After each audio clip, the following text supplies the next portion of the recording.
you're going to be okay? I'm 63 years old. I'm likely to skate my way to the grave. But I have 3 young children who are all engineers, and I worry about their ability to work in American manufacturing down the road.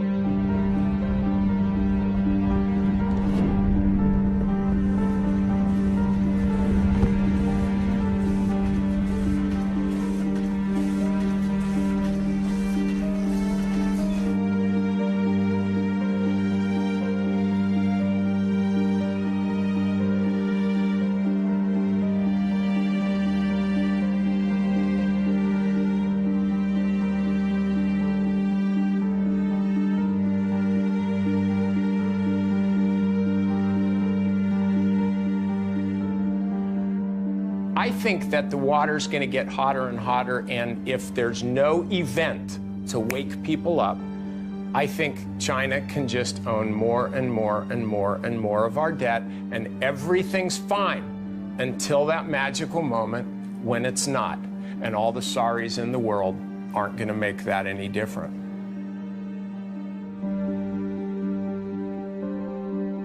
The film you're about to see addresses one of the most urgent problems facing America. Its increasingly destructive trade relationship with a rapidly rising China. As you watch this film, it is important to always distinguish clearly between the good and hard-working people of China and their repressive communist government, now victimizing both American and Chinese citizens alike.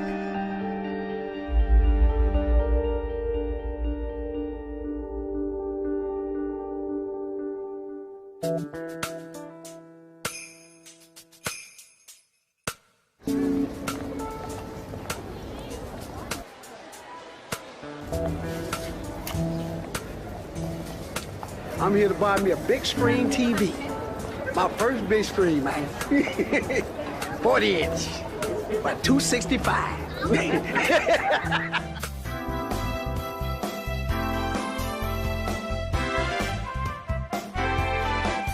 Where's that product made? Probably in China. China. This is made in China. Do you know where that bike was made? No, but I know it's healthy. Where were these products made, do you know? Probably from China, where else, everything else made. Oh, made in America. Well, American is better. So is this American? I'm not sure if it is American, but hopefully it is. Yeah, I think I got a great deal. Can't beat $300 for a 46-inch TV. Tell you the truth, I didn't even come here exactly for this, but I seen it and couldn't pass up the deal, man. For, $200, you can't really, beat that. So they told me it was $200, and now it's in my cart now, Did you see where it was made? Oh yeah, it was made in China. Hey, I'm fine with it, If the American people can't provide me with what I need, I gotta get it from China. Hey, it is what it is, I'm just being truthful, Don't hate me.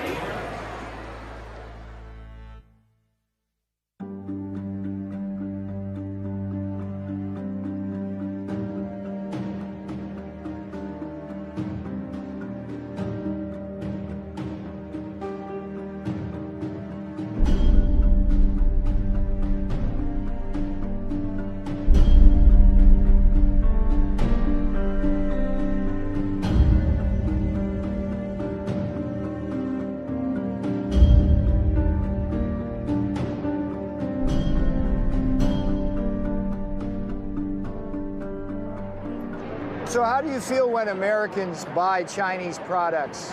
I feel really bad because what happened is not just America buying a Chinese product, which is American people losing their jobs. I was laid off 3 times within 6 months until I was permanently laid off. I graduated with my bachelor's in 2004. I've been out trying to use that, of course, because I spent a lot of money going to school, and I haven't been able to find anything. China, I think, is responsible for, wiping out a good deal of the manufacturing that we have or had in Northeast Ohio.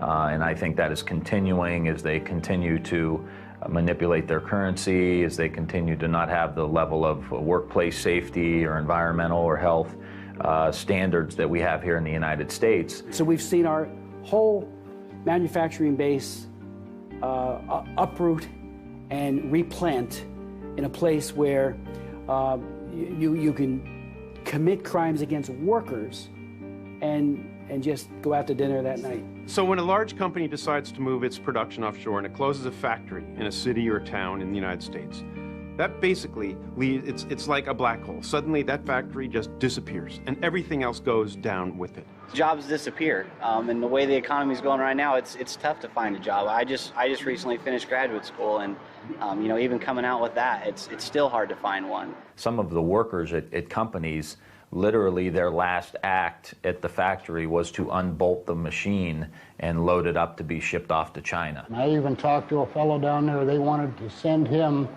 over to China to teach the people how to run the machines that they were shipping over there. He was 63 years old. He said, I only got 2 more years to go and I can retire, so I'm not going to bother doing it. He said, bad enough they took my job, now they want me to show them how to do it too.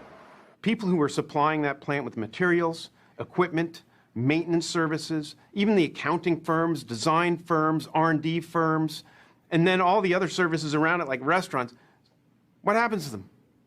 They're doomed. They go down with it. They can't follow that company offshore to Shanghai.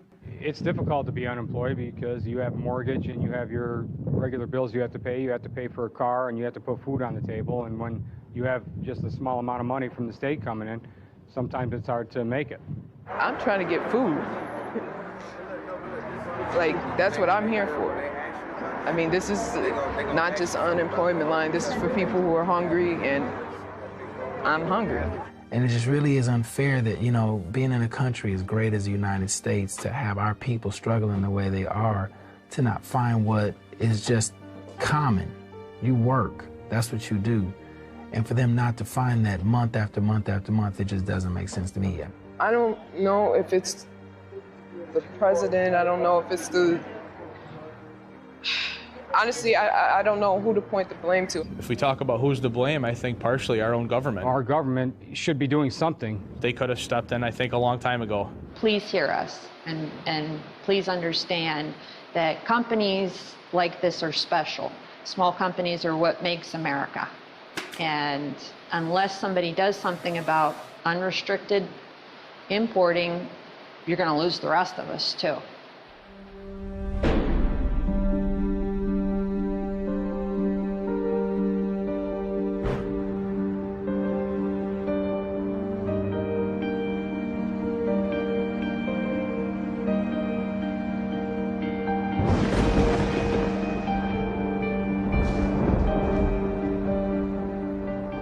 Never had a really big and hostile country come into our markets. And most of the international competition that we have faced from Japan, from Germany, from the rest of Europe has come without a sense that behind it was a government that has sought confrontations with the United States on a regular basis. The WTO, it's not based here. I mean, who in the United States is on the WTO? Does anybody know?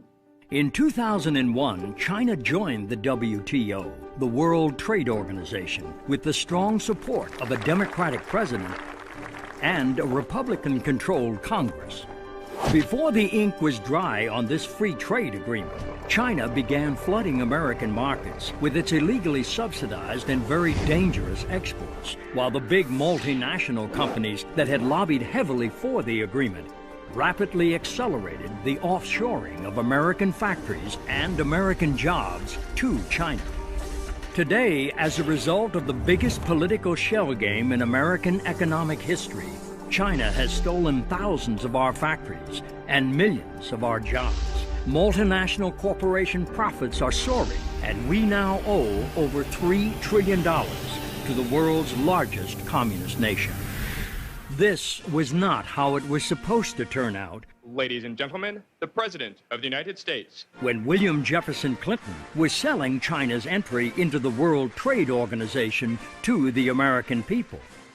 If you believe in a future of greater openness and freedom for the people of China, you ought to be for this agreement. If you believe in a future of greater prosperity for the American people, you certainly should be for this agreement. If you believe in a future of peace and security for Asia and the world, you should be for this agreement. This is the right thing to do. It's an historic opportunity and a profound American responsibility. In pushing for China's entry into the WTO, President Clinton embraced a doctrine dating back to President Richard Nixon, known in Washington circles as the policy of engagement. Peking, historic site for an unprecedented meeting between East and West. President and Mrs. Nixon arrive, and Premier Zhou Enlai is on hand to extend an official welcome to the presidential couple. It's Mr. Nixon's initial move toward his self-proclaimed goal, a generation of peace. Here, President Clinton offers his own vision of the goal of engaging China. I don't believe it's right to crack down on people for their religious views or their political expression or because they want to be in an association like the Falun Gong. I don't think that's right. But I don't believe that we will have more influence on China by giving them the back of our hand. In masterfully arguing for China's entry into the World Trade Organization, President Clinton promised the brightest of futures for both American workers and American manufacturers. Economically, this agreement is the equivalent of a one-way street. It requires China to open its markets with a fifth of the world's population, potentially the biggest markets in the world. For the first time, China will agree to play by the same open trading rules we do. Never happened before. For the first time, our companies will be able to sell and distribute products in China made by workers here in America. And by economically engaging China, both Democrats and Republicans argued this would ultimately democratize the Chinese dragon and free the Chinese people. We have waged an intense battle in support of an important principle, and that is freedom. And the people of China and the citizens of the United States will benefit enormously. After the victory vote, the Republican House Majority leaders would celebrate the bipartisan victory with the cracking open of a ceremonial fortune cookie. Not very good at these things.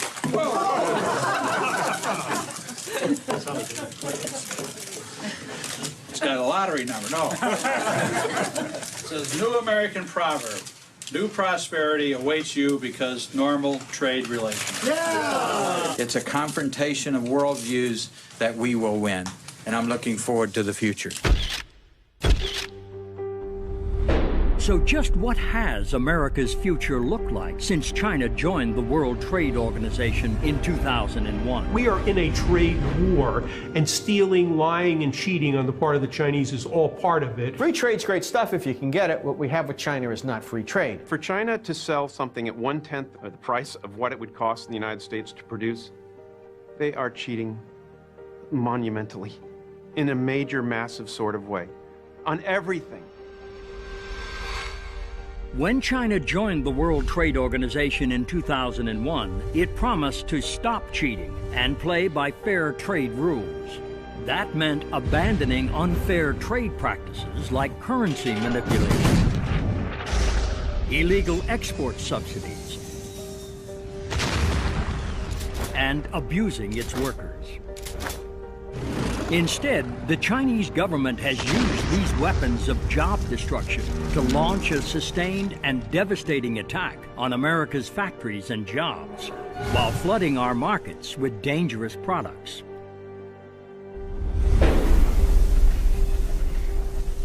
There's no question that a large part of China's competitive advantage has come from environmental neglect. But the Chinese government's willingness to use pollution as a competitive edge has come at a heavy price. China has the most degraded environment in the world. 16 of the world's 20th, dirtiest cities are located in the People's Republic. Less than 1% of their urban air meets the air quality standards set by the European Union. It's difficult to think about what is happening, particularly the lungs of children, breathing air like that. In one fell swoop, you can move your production to China and not have to deal with 100 years of regulations that we've put into place to protect our workers, to protect our society, just by moving your production to China, because they don't have any.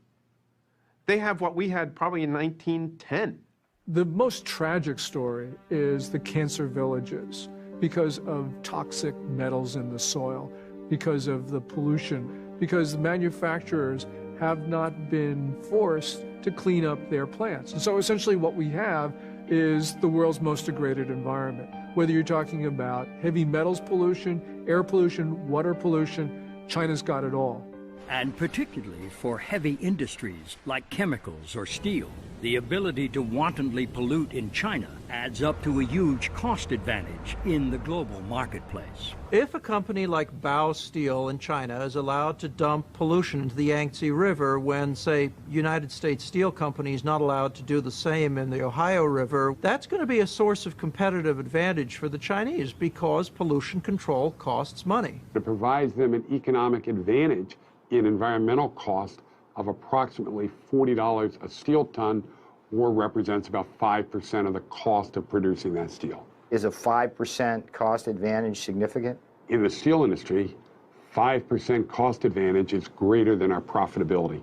And here's the ultimate irony. The more we allow our American multinationals to offshore production to China, the more total global pollution we create. And a good bit of that comes right back to America by way of the jet stream. Carbon emissions in China per $1,000 of GNP are 7 times what they are in the United States. That leads to carbon emissions and particulate matter falling all along the coast of the United States. 25% of the particulate emissions falling in California are from Asia in general and China in particular. There are good and bad reasons why goods are cheap in the international economy. The good reason is that somebody's a good producer, that they're quick, that they get the product to market, they have good technology, that their workers are efficient and well-trained. The bad reason is that the workers are treated like dirt. When the workers in China are being abused, then workers in America have a tougher time competing against them. As an employer in China, do you have any regulations that you have to deal with, like OSHA, labor regulations? Do you have to pay even Social Security or Medicare? Do you have to protect your workers in difficult or unsafe conditions? No. No, no, no, no. No, you don't. You go to prison if you try to form a labor union. Freedom of association, the right to organize and bargain collectively are completely absent in China today. There's no equivalent to OSHA, occupational safety regulations, and they lose about 130,000 men and women to, and that's the ones they report on, to accidents per year that many of which could be prevented with good protection. They don't comply with their own child labor laws, prison labor laws, health and safety laws, minimum wage laws. Well, there's a Dr. Lee who lives in New Jersey who was actually an American citizen, and he was in China and he was arrested and kept in one of their work camps for 3 years. When he was finally released, thanks to pressure from the American people, he came back to New Jersey and he was in a store and he saw these big slippers he'd made in the work camp. Every day, 12, 14, 16-hour day, you have a quota. Okay? If you cannot finish the quota, you will get a punishment. You will go to solitary confinement. And the police always say, good labor, good food. Less labor, less food. You don't labor, no food. How can Walmarts or anyone else in the United States allow production facilities in China to sell garments, chopsticks, Christmas decorations that are made in forced labor camps? You can go to China, go to every prison camp. You can see what are the prisoners doing. Everybody very busy. What are they doing? Put a button on the shirt. What are they doing? Making the rubber boots. What are they doing?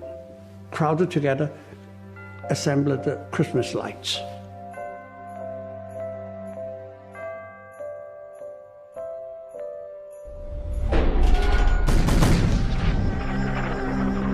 It's not all about China currency manipulation, but a lot of it is. China manipulates its currency by illegally pegging the value of the Chinese yuan to that of the U.S. dollar at a rate far below market value. Most economists would say that China gets anywhere from a 25 to 40 cent advantage for every dollar. So it's like having a tariff on goods coming from the United States of 40 or 50% by the amount that they're underpricing the currency.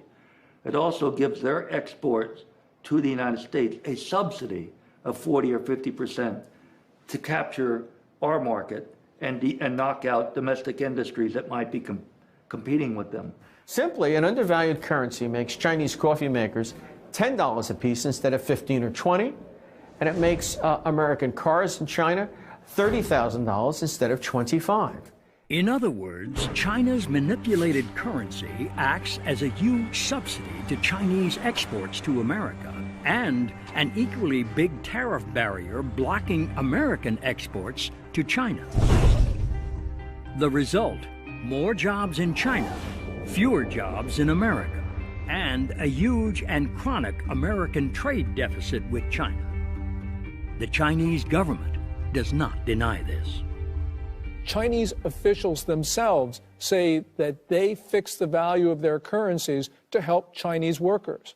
When Premier Wen Jiabao was in this country recently, he said, if we allow the currency to float, Chinese companies are going to go bankrupt. Okay, but what about American workers?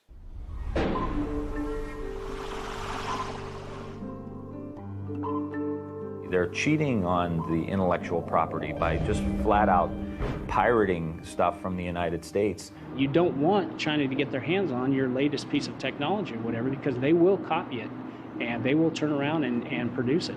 Most famously, copyright pirates in China are stamping out Disney DVDs. That's what everybody knows of. What's more important is the theft of the blueprints, for example, for high technologies. I mean, I hear all the time about American companies who find themselves competing in the marketplace with a Chinese product, and they take it apart, and they find themselves looking in the mirror because the Chinese have just stolen the plans of their own product. And one of America's highest tech companies has certainly experienced this kind of piracy firsthand, and a school of very hard knocks at the hands of the Chinese government.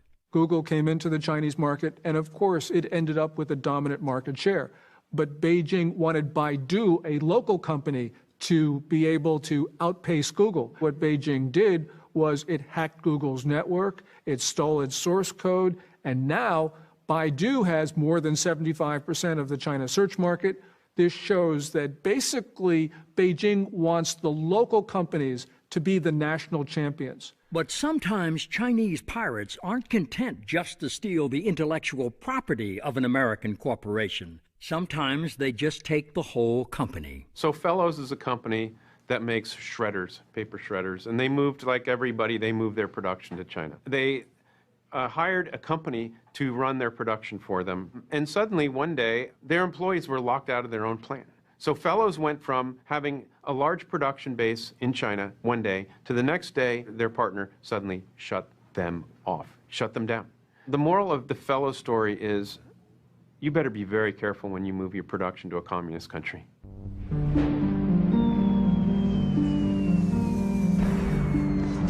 It makes no sense that China, who produces 45% of the steel in the world, has high manufacturing costs, yet sells steel at the lowest cost in the world and is growing at a rate of 7 or 8%.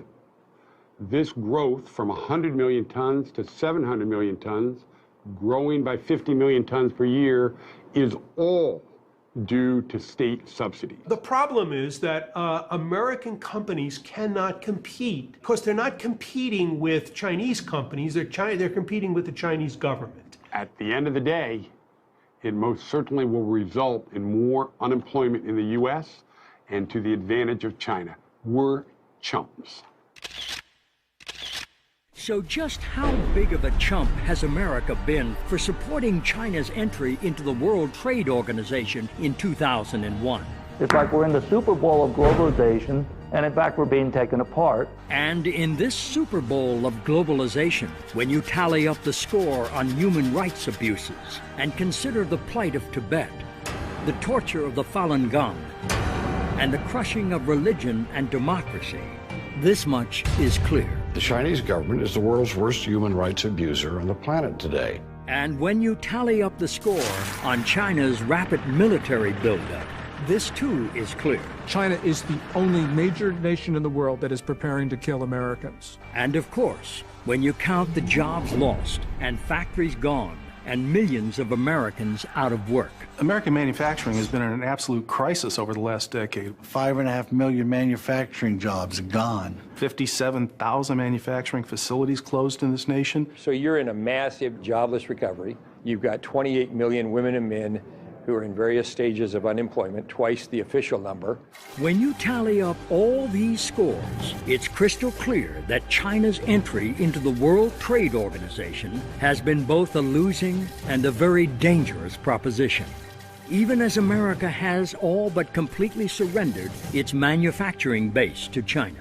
We don't make a single cell phone in the United States. Not one is made in the United States. There is not a single modern flat panel display factory in the United States. Does that matter? Are flat panel displays important for military applications? I think so. They're widely used. Every airplane, every helicopter has them. The United States right now is unable to put a single military aircraft into the sky without using components built by potential adversaries. We produce about $3 billion worth of printed circuit boards in the United States. China produces almost $20 billion. Machine tools, where we produce $2.7 billion. China's consumption was 10 times that amount. If you don't have a machine tool industry, what, do you have an industry? It's a, basic component of an industrial economy. But what about those green industries that some of our politicians say will create the jobs of the future? That's one of the reasons why we're accelerating the transition to a clean energy economy and doubling our use of renewable energy sources like wind and solar power. Steps that have the potential to create whole new industries and hundreds of thousands of new jobs in America. But here's the grim reality. We produce 4% of the world's global output of solar. One of the things happening in the market right now is it's being swamped by low-cost multicrystalline and polycrystalline silicon solar cells from China. We don't make computers. We don't make printers. We import 99% of our shoes.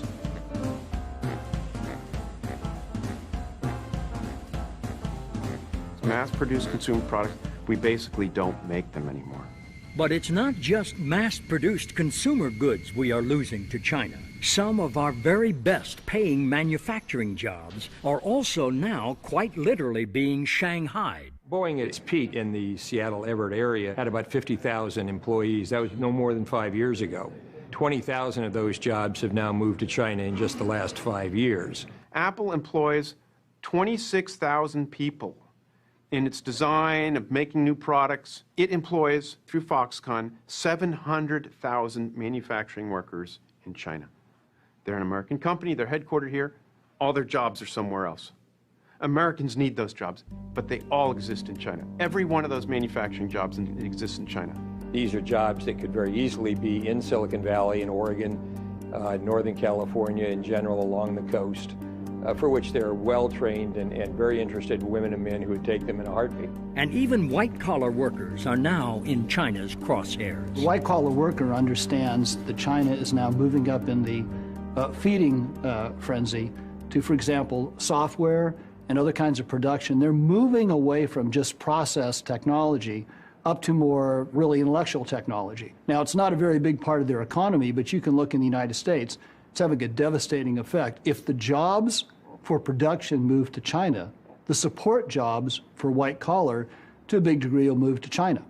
Meanwhile, our rapidly accumulating Chinese debt has become a national joke, literally. That's right, China's mad at President Obama for meeting with the Dalai Lama. I mean, come on. Obama doesn't owe them anything, except like $14 trillion.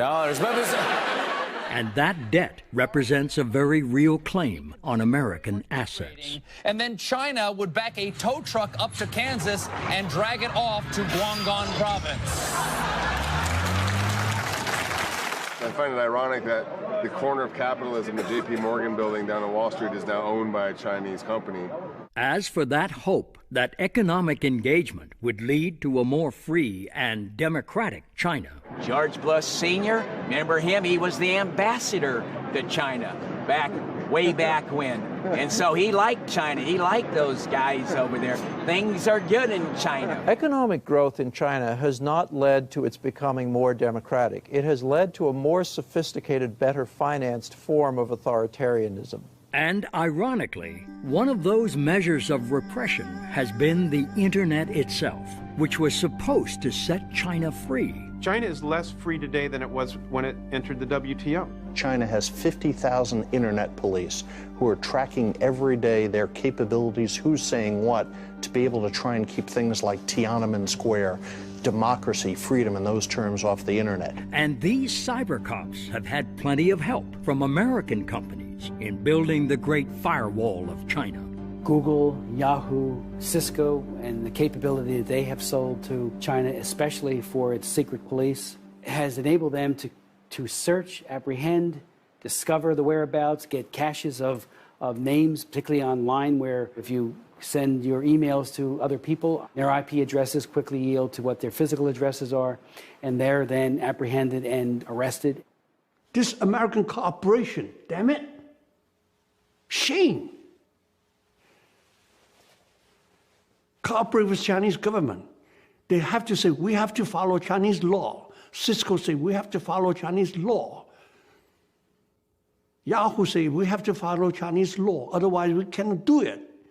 Yeah, you have to follow Soviet law. You have to follow Hitler law. Are you going to do it? Perhaps the most shameful answer to that question may be found in Yahoo's role in the jailing of a Chinese citizen named Shi Tao. Here's a guy, a journalist, who sent information to an NGO about what they couldn't say or do as the Tiananmen Square Remembrance Day was coming up, or days, and he sent it to a New York NGO. Chinese government knocked on the door of the Yahoo people, asked for the information. They just coughed it right up, and Shi Tao got 10 years for that. As for those Falun Gong practitioners and other dissidents singled out by President Clinton, I had a hearing on the Falun Gong and how they're throwing these people in jail by the thousands and they're harvesting organs. The way it works is that if somebody wants a liver, say, they fly to Shanghai and they probably go check into the #1 People's Hospital in Shanghai. A military surgeon, probably in uniform, one I'm thinking of, comes up and does the Bishop tests and the blood tests and so on. Then he or she looks on the computer list and says, oh, there's a match out in work camp 400. The poor victim who matches what your organs need is dragged into a sort of hospital, given a light anesthetic in most cases, and never wakes up because they take not just one kidney, they take both kidneys, the liver, heart, everything, and their body is then burned, and the People's Liberation Army flies the organ to Shanghai from wherever the camp happens to be, and you're told you're getting the organ from a convicted murderer or something. I mean, this is a grotesque tale of the worst kind of oppression and ghoulishness on the part of rulers of a country. And here is what too many American politicians seem to have such a hard time understanding. Wei Jingsheng told me in Beijing, right before he got rearrested, you Americans don't understand. When you coddle dictatorship, when you kowtow and you carry the dictatorship around on a pillow, they beat us more in the Laogai. When you're tough, predictable, transparent on human rights, they beat us less. But at least engaging China economically has made the ruling Communist Party more peaceful, right? China's military power is strengthening very, very rapidly. They are building up their military capabilities in hard weapons as well as in cybersecurity. China has a population which is about 5 times the size of the United States. And that means that if they have a comparable level of development, they probably will end up with a military 5 times larger. And I don't care what kind of technological edge we have, it would be very difficult to prevail over an adversary that is 5 times larger. What China is building is just not a massive fleet or a massive ground army, but it's developing a modern, well-equipped, technologically capable military. And in some cases, it need not be China pulling the trigger.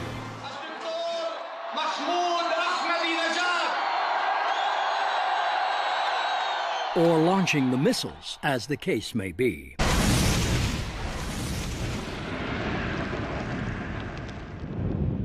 We are on the onset of an age of nuclear terrorism. We see Pakistan crumbling while it builds more and more nuclear weapons. Why does Pakistan have nuclear weapons? Why does it have the missiles to deliver them? Because of China. We've been in a near 30-year dialogue with the Chinese government trying to arrest this behavior that is supporting not only Pakistan's, but North Korea's and Iran's future nuclear capabilities. China refuses to listen and respond. When a nuclear bomb goes off on some highway, either inside or outside the Beltway, chances are a lot of those components on that bomb are going to say made in China.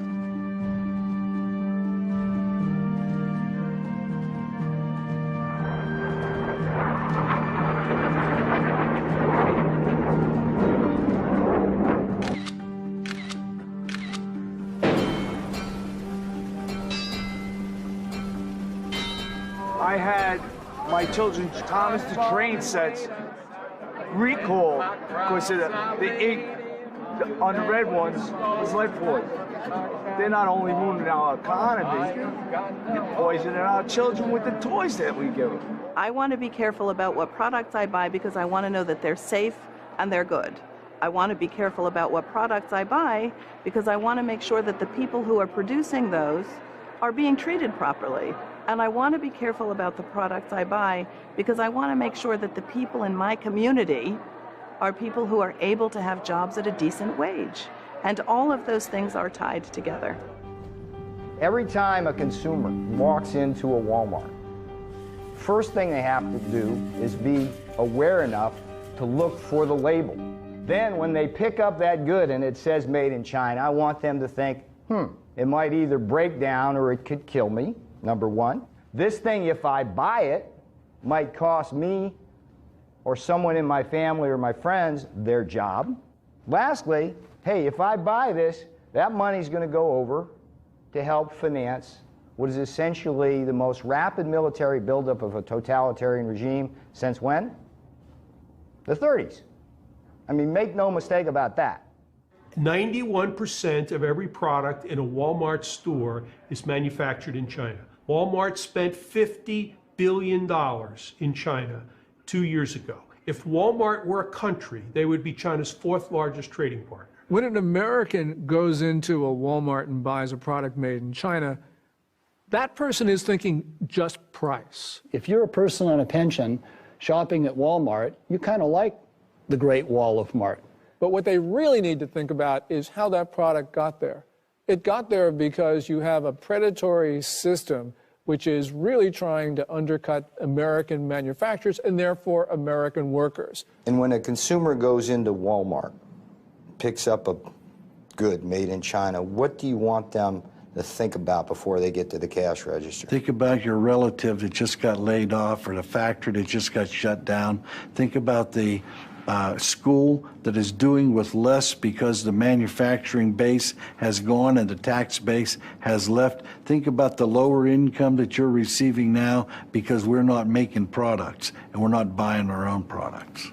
When Americans buy a product from Walmart, I want them to remember the children, the family, the workers who has earned very, very little from those products. This is not just an economic matter, this is a security matter because the Chinese government has made it clear that it wants to undermine America's role in the world. So, yeah, things are cheap at Walmart, but we have to understand the consequences.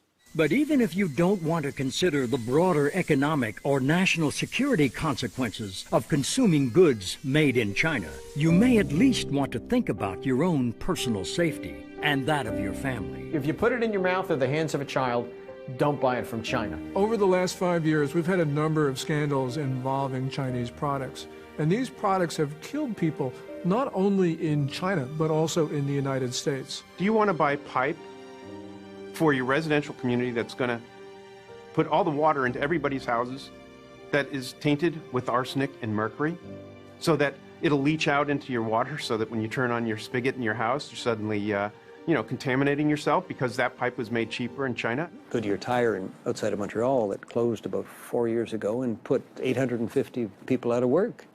Moved the production to China because they could make tires, I think it was for $4 a tire cheaper. And not long after they they started up in China, the transportation agency in the U.S. said the tires being produced there were unsafe.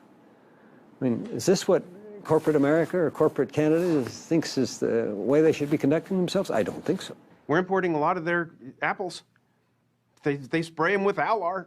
You know, that's illegal in the United States. You want DDT on your apple? Buy it from China, and we're buying a lot of apples from China. We're buying everything from China, and there are no environmental controls.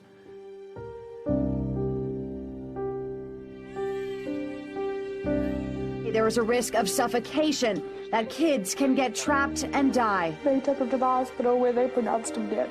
Massive recall of 1 million of Mattel's Fisher-Price toys. A recent batch made in China contains toxic levels of lead paint. Those teddy bears can loosen and fall out, posing a choking hazard. According to the state media, dozens of babies have developed kidney stones in recent days. Thousands of pets across the country died after eating tainted pet food. That led to a massive pet food recall. My wife Bonnie died in December after receiving heparin that was later recalled by Baxter. My son Randy died a month later under the same circumstances. Some brands have been found to contain a toxic chemical used in antifreeze. Pork from pigs, force-fed wastewater. If it comes from China and the price seems too good to be true, then it probably is. It is very difficult for any country to protect their citizens from Chinese products. The real problem here is that you have a political system that does not punish manufacturers for bad products. And it's because it's the nature of the political system. The Communist Party does not allow independent prosecutors, doesn't allow a free press, doesn't allow people to complain about bad products. Let's take fish. There are 3.5 million fish farms in China. The fish are raised in contaminated ponds. They're fed all kinds of hormones, and the biggest market for that fish is the United States. 85% of the tilapia comes from China. Most of our shrimp comes from China. US FDA only has the ability to inspect 1% of the fish coming into the United States. 65% of the 1% they reject. They don't have the authority to confiscate the fish. So if the ship comes into Charleston and gets rejected, then it goes to Miami or New Orleans or some other port, and eventually the fish gets in. And because of such dangers, Americans are becoming more and more aware of the Made in China label. But that doesn't always guarantee one's safety or convenience. I personally do look at the labels of where things are made. But sometimes I go to buy things and it's impossible to find something that isn't made in China. Well, my wife's a good card-carrying liberal. She believes in all the worthy causes in the world and all that sort of thing. And she's an intelligent woman, I want to say, for the record. Little by little, I realized that China was getting to where it was and the United States was getting to where it was because there was all this currency manipulation.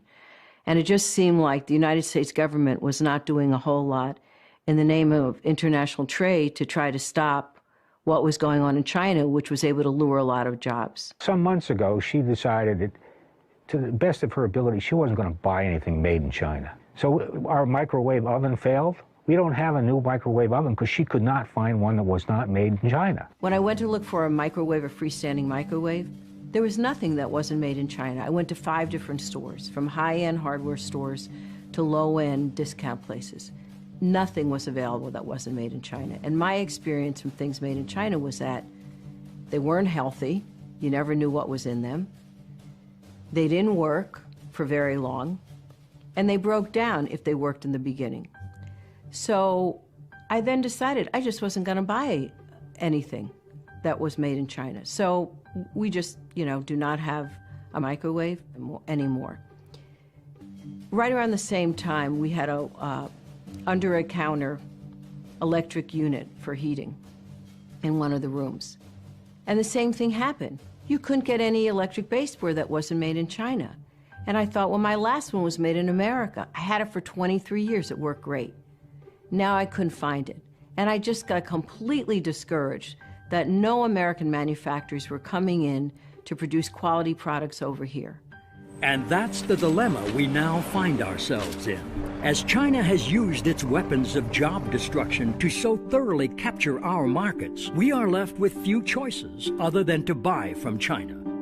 But the more we buy from China, the more risks our families face from dangerous Chinese products, and the more jobs we lose. And because this is true, we now must also confront this much bigger truth. We import a lot of stuff from China, but a lot of it we don't pay for. I mean, we've got no goods to ship in the opposite direction. So we just ship bundles of dollar bills. Between $2 and $3 trillion is available to buy up pieces of America. In other words, we're living beyond our means. We have an artificially high standard of living.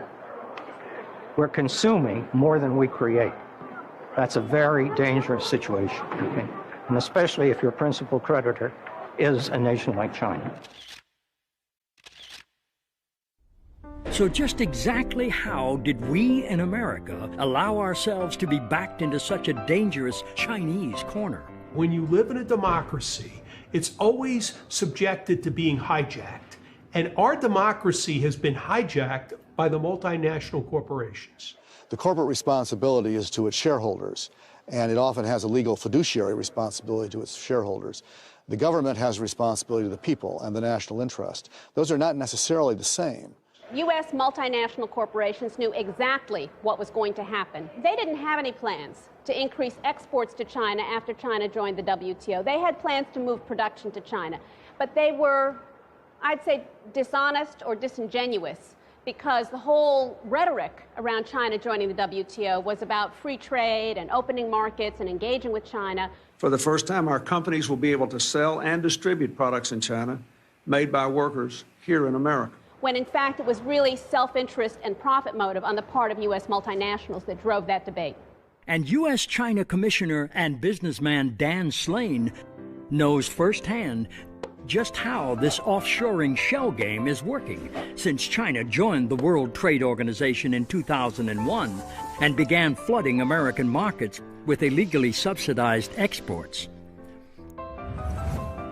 I had a plywood manufacturing facility in Bowling Green, Kentucky, selling plywood to furniture manufacturers in the United States. In 2002, all my competitors were moving to China. Essentially, I had two choices. I shut the company down or I moved it to China. And I opened up 3 factories in China and delivered to the customer in the United States 50% cheaper than I could make it in Bowling Green. And Slane's newfound competitive edge was all due to China's illegal weapons of job destruction.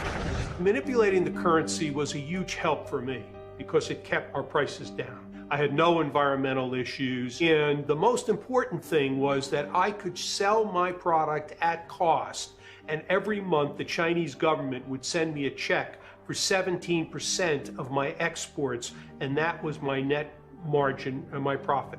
So was Slane wrong to offshore his factories to China? This interchange with U.S. China Commissioner and multinational corporation lobbyist William Reinsch offers some perspective. It's not generally regarded as the job of a large American company to, substitute itself for the government. What most of the companies want to do is they want to be consistent with government, with U.S. law and U.S. practice. If the government tells them that they would like them to do something, they generally do it. So they don't have any responsible per se to the American people other than obeying the existing laws and regulations. Is that fair? Well, what responsibility would you like them to have to the American people other than trying to be good corporate citizens and to be profitable?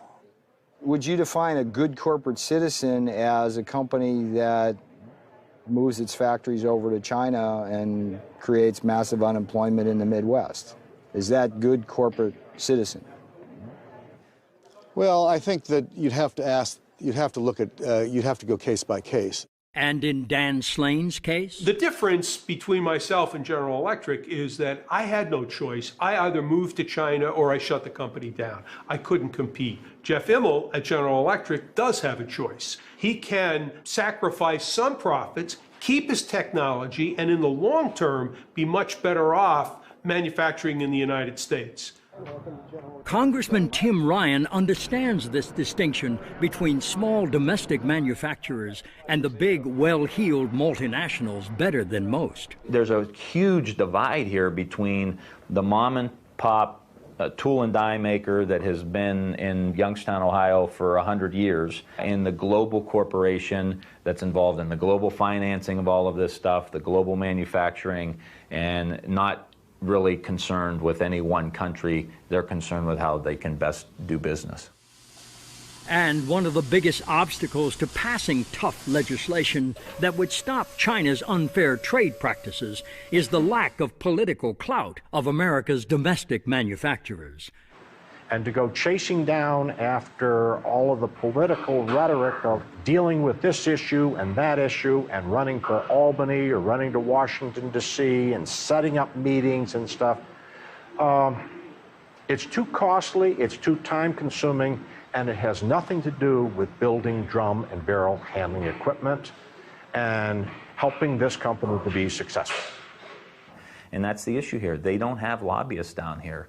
There's very few organizations that really represent the small and mid-sized manufacturers. You know, I can think of one or two that really do a great job, but they don't have the impact, the campaign contributions, the corporate influence that some of the big dogs have. And just who is one of the biggest dogs on the Capitol Hill lobbying block? Behind me is the headquarters of the National Association of Manufacturers, which unfortunately has become a major misnomer in recent years, because the name really should be the National Association of Manufacturing Things Someplace Else.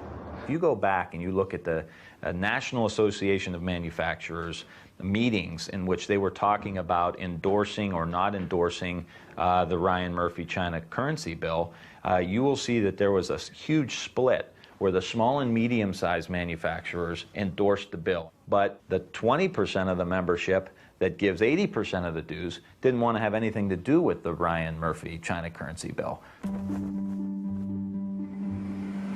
Brian O'Shaughnessy is the chairman of Revere Copper, a company founded by none other than Paul Revere, and the oldest manufacturer in America.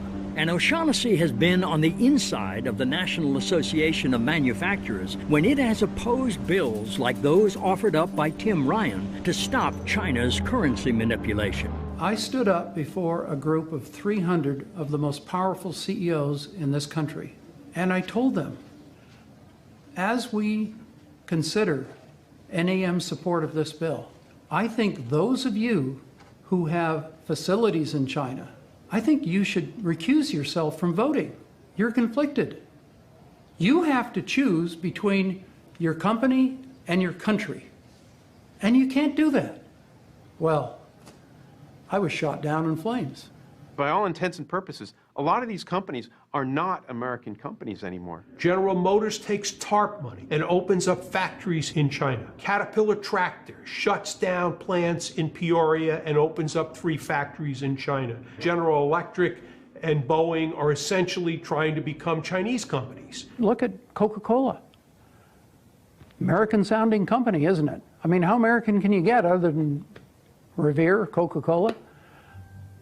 The president of Coca-Cola is from South Africa. The chairman is from Turkey. Now, you want to ask them what America's international trade policy should be? You shouldn't listen to them. While Coca-Cola's executive suite may look like the United Nations, it is purebred American CEOs from companies like Cisco, Ford, IBM, Honeywell, Motorola, Intel, and Apple that keep sending so many of our jobs to China. We designed the iPad, great. We get the profits from the iPad, fine. We don't get the jobs. Profits versus jobs. That's a conflict Ralph Gomery sees as the root of America's offshoring problem. They are pursuing maximizing profit. That's their goal. The country is losing the wage bill, and its goal is to have wages. And then what they're doing is right for their shareholders and their constituents, but it's not right for the people of America who are unable to find work today. The problem with our system is that everything is short-term. So when you talk to a CEO and you say to a CEO, an American CEO, do you realize that they're going to take your technology and they're going to be your competitor? The CEO says, yes, but I only have 3 or 4 years to get my stock up so I can get my bonus, and they kick the can down the road, and it's the next guy's problem. This will end badly for all of us, but everybody is so short-term in thinking and in their tenure that they're willing to take chances that are right for today, that they probably know in their minds is long-term bad for America tomorrow. Ironically, nobody understood this growing divergence between corporate interests and the common good better than candidate Bill Clinton during the 1992 elections. You must do your part. You must be responsible. American companies must act like American companies again, exporting products, not jobs. But such corporate irresponsibility wasn't always the American way. Corporations used to think they had a stakeholder theory. In other words, they had a responsibility to the nation, to their community, to their workers, and to their shareholders. Something morphed in our own system about 20, 25 years ago, where shareholder value became the end-all and be-all. And then the CEOs tied their own compensation to shareholder value. And then other countries figured out how to incentivize them to increase short-term shareholder value by transferring production, manufacturing, R&D there. And we can never forget that when China manipulates currency, when China provides illegal subsidies of all sorts for manufacturing, for the act of exporting itself, these U.S.-owned companies benefit. They like the status quo. They want to protect it, and they have paid a lot of money for it. Money and the power of America's multinational corporations in influencing China trade policy. That's something two men from two distinctly different worlds can agree on. And I live in that world. I watch those dollars go. Campaign laws allow them to spend unlimited amounts of money. It's a tsunami. But to former White House advisor Jared Bernstein, it's more than just money and politics driving our jobs offshore. It's also the prevailing free market view in the Oval Office, regardless of political party. I think there is a deeply embedded view that I do not think is wholly wrong, that capital must be happy if we're going to have a successful economy. And no multinational company has been happier to move its capital offshore than General Electric. But this is truly a fool's game. The Chinese have no intention of turning over their domestic market to foreign companies. Once they're able to master the technology, they are going to make it very difficult for foreign corporations to make a profit. When I go out and do speeches to corporate audiences on China and they want me to talk about strategy, it's like, hey, you're going over to China, you're giving them your avionics so you can participate in a regional jet game in China, and 2 or 3 or 5 years from now, you're going to try to sell your regional jets in Europe, and your biggest competitor is going to be that China guy. How stupid is that?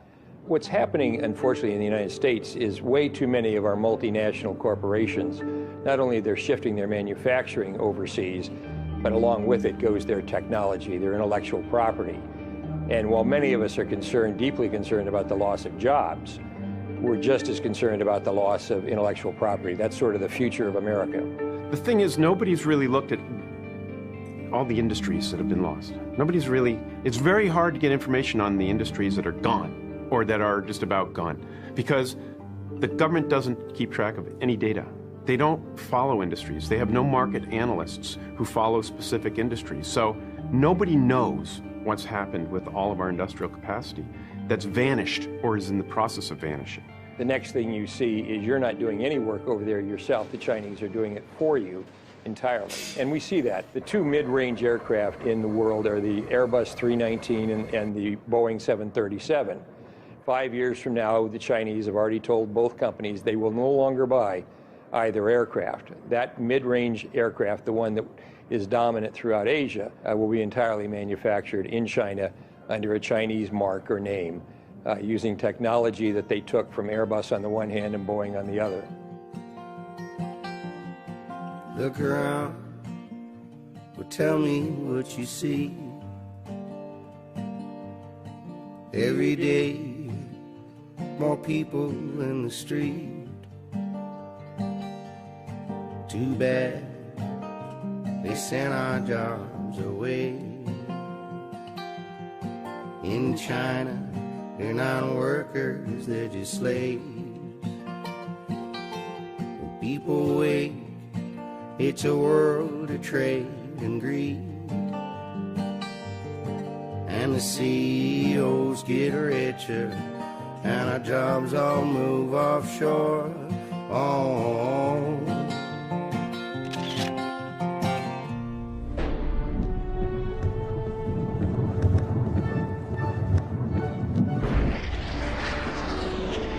The Soviet Union could make an unbelievable intercontinental ballistic missile, but they couldn't make a loaf of bread. Now, we can make a stealth fighter, but we can't make a pair of shoes. You can't be a world power if you don't make anything but hot air. And we're well on our way to that. You can't have sustainable long-run economic growth at robust levels in the absence of a manufacturing base. Less than 9% of American workers now are in the manufacturing sector.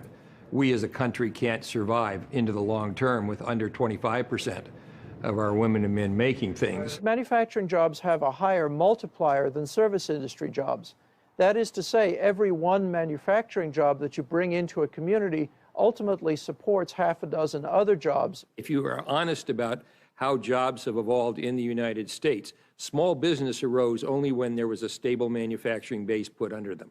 My mother and many mothers of yours, I'm sure, up on the commission, they gave themselves home permanence. It was only when there was a stability of middle-class incomes that you had beauty parlors and nail salons and pizza parlors and McDonald's and all of the things we think of as small business. Every one manufacturing job that you bring into a community ultimately supports half a dozen other jobs. Those manufacturers provide the good-paying jobs in our community, and it's the jobs that a father or mother can work at the factory, raise their family, have some health care, have a safe pension, donate a little bit of money into the basket in church on Sunday, vote for the school levy, vote for the police and fire levy to help build strong communities. And when those factories got wiped out and they went from 200 to 30 people, it becomes very difficult for these communities to sustain themselves.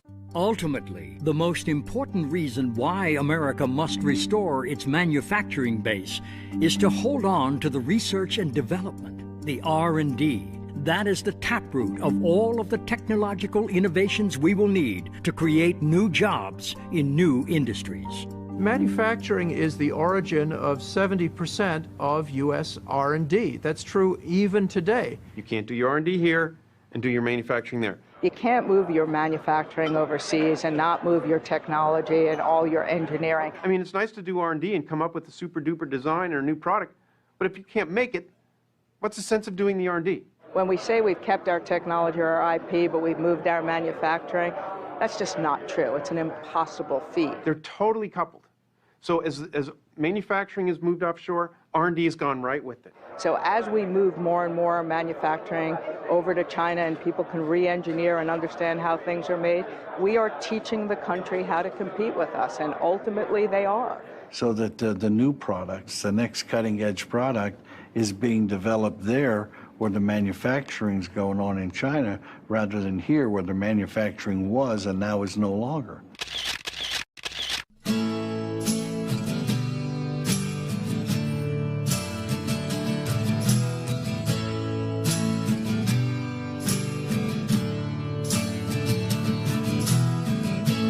There's no other way around it. We can't make it on our own. All the jobs went to China. Now I'm losing my own home.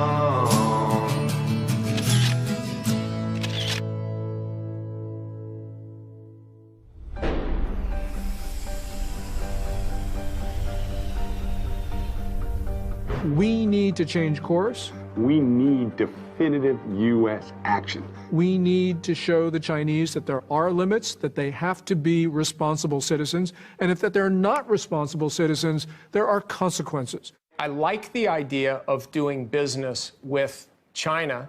There are a few people over there, but it must be on our terms. If it's not on our terms, then it's on their terms, and if it's on their terms, they don't have our best interests in mind. People sometimes say that we can't stand up to the Chinese on any of these issues because we risk starting a, quote, trade war. My message to the American people is that we're already in a trade war. What's wrong with taking China to task? They pirate our technology, they pirate our intellectual property rights, they counterfeit our goods and services, and no administration has the backbone to stand up to them. It's been dismaying for me to see a succession of administrations, both Republican and Democratic, unable or unwilling to take on the China trade imbalance. And I would say part of that is the very cozy relationship that any White House has with the big multinational corporations and with the intellectual elite that have taken a very soft view on this issue. So I think both Democratic and Republican administrations have failed us in the same way. So how do we, the people, overcome the power and influence of the big multinational companies and the deadly inertia of our political leadership to bring about long overdue changes in the U.S.-China trade relationship? You know, it almost takes a movement, a Tea Party that's different than, it's completely divorced of left or right, or it's virtually a Tea Party that differentiates between right and wrong, which is very much different than left or right. I think this can only happen when the American people really understand what is happening to us and begin to demand that their congressmen and senators really, and the national government, take action in these areas. I think that at every level, people could boycott to some extent, and there would be a shot heard around the world. It's got to be a whole community effort by the citizenry, but we do need to create jobs. It doesn't always happen accidentally. Here's the message that needs to be developed. You know, look, it doesn't have to be this way. This is an economy and a global economy that's been made by policy choices that really do benefit the rich and the multinationals. Their interests no longer coincide with the interests of this country. So we have to do what's best for this country. They'll do what's best for their company, but we have to do what's best for this country. And that means all of us coming together, building an economy that really does work for everybody. So how do we build such an economy? We have to decide as a nation that we want manufacturing, that we want prosperity and the good jobs and income that come with manufacturing. The only thing that matters to me is Flint, Michigan, Dayton, Ohio, and Buffalo, New York. If you don't reestablish the manufacturing base of this country roughly at the level of 20 to 25% of workers, and the most immediate way to do that is trade reform with China. The best jobs program is trade reform with China. And the argument is pretty simple. The gross domestic product grows with only four things: consumption, investment, government spending, and net exports. And when you run a trade deficit, the simple math of that is that that's a negative in terms of growth. I think the number one thing that the United States has to do is to move to say we're going to balance our trade. Look, if we had had balanced trade, you wouldn't have had a decade of a drag on GDP that amounted to almost a point per year. So of course we would be better off. Now people say, how do you do that? And I'm a young guy when President Kennedy said we're going to the moon. He didn't have a clue how to get to the moon. But we set it as a national goal, and we figure out how to do it because we're a smart, creative people. And if we are to truly balance our trade, we cannot do it by boosting exports alone. President Obama says, let's export more. We're now exporting more than $100 billion a year in goods and services to China. But it isn't exports that matter. It's the difference between imports and exports. Exports are great, but if your imports grow more rapidly than your exports, there's a drain on demand for what Americans make. We get more unemployment, and the economy sinks into the kind of mess we're in. If you look at America today, we have a very fast-growing export sector. And people talk about how we're going to come back with exports. That's just all silly. America is going to come back from import substitution. We don't have to take over the world in exports. We simply need to get back our market here. In fact, American consumers and citizens seem to be far ahead of our politicians when it comes to understanding both the dangers we face and the need for fundamental change. We're a subsidiary of China and getting worse and worse because they're going to own us pretty soon. No, you can't have it both ways. We either want the jobs, the manufacturing, everything here in the United States, and we're going to buy it, but you go to the store and you look for the cheapest thing, which usually comes from China. I do buy China stuff, but I'd prefer to buy American things. Why? I think it's better just to support the economy here rather than, you can buy cheaply in China, but I think it's better for our economy if we buy here. We also got to look at our principles too. Look how they're living. Is that what we want to support? We open up our markets to everybody. And I think that if that's how it's going to be, it needs to be a two-way street. And I think politically, our system has not supported, the American worker, the American product from that standpoint. And perhaps the biggest reason our politicians are failing us is because they have truly forgotten the proper role of government. I used to debate a colleague of mine, my counterpart from the Chamber of Commerce, and he used to say to me, it's not my job to play Santa Claus to the workers or to paint my company green. It's my job to make money for the shareholders. And I agree with that. That is the job of corporations, but it is government's job to make sure that companies are doing that within a framework that makes sense. I think the field that we're playing on not only needs to be leveled, but I think everybody needs to be on one field. We're not even on the same field as the Chinese. We are paying very good wages. We're providing health care to our employees. We are in a regulated business as far as workplace safety for our employees. We pay our taxes gladly, and we cannot compete with a non-regulated workplace that pays their employees pennies and are allowed to import their goods into this country with no restrictions. I mean, what is the alternative for America? Say all of our workers should take a 50%, 60% pay cut, and then we'll really take on China. We'll get them, or have dirtier air, or have the Cuyahoga River catch on fire again because there's so much pollution going in. Is that really how we're going to compete with China? I think it's the complete opposite. I think we reinvest back into our workers. I think we jumpstart the middle class, and I think have policies in place that would encourage manufacturing back here to put those good jobs in place here in the United States. But even if we ultimately solve our economic problems, there will still be very difficult challenges ahead in the U.S.-China relationship. If tensions do rise, we must always remember this.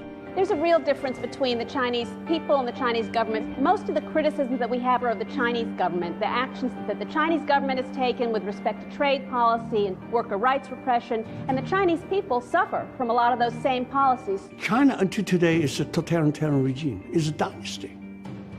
No change at all. Not republic, not people's country. We need to understand China better. We have this sort of glowy view of the trajectory of China's history. But what we have seen, especially over the last couple of years, is a China that is moving in the wrong directions on everything. And it's not just human rights. It's its relations with its neighbors, its economy, you name it. This is a country that is going backwards in all phases. I hear people referring to the PRC or the People's Republic. Well, let's be honest. As soon as we accept that phrase, we're joining China in the reality distortion field. It's a lie. It is not the People's, and it is not the Republic. Stop saying that. It's Communist China. We've got to spread the word that there's danger out there, and we need to change our policies. We can no longer afford to treat a communist dictatorship in China as we would treat any other democratic institution, because they have treated us like fools for doing that. And that's because we have been fools.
Look around, well, tell me what you see. Every day, more people in the street. Said I used to work in a factory. Right now, I'd work for anything. Oh, oh, oh, oh. It's not me, but my family I wish to feed. Not much, but we got simple needs. Too bad they sent our jobs away. In China, they're not workers, they're just slaves. When people wait, it's a world of trade and greed. And the CEOs get richer, and our jobs all move offshore. Oh, oh, oh, oh, oh. My oldest son got a college degree. He dreamed of running a factory. Now he's back home just living with me. And there's no bright future my boy could see. 16 hours, 7 days a week of unions and freedoms they cannot speak. Gotta rise and get up off your knees before they buy up all our dreams.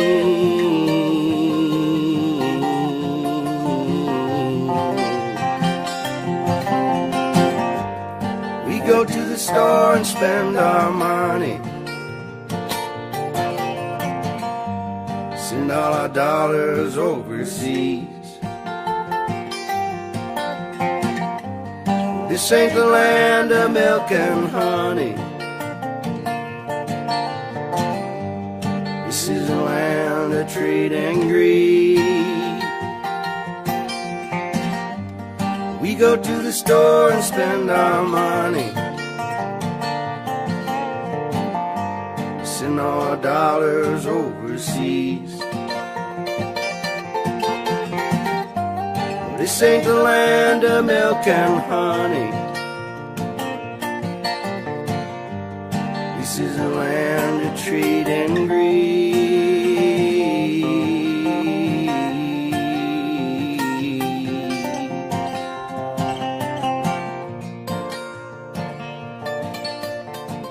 And this whole notion that what's good for multinationals is good for America, that's completely wrong.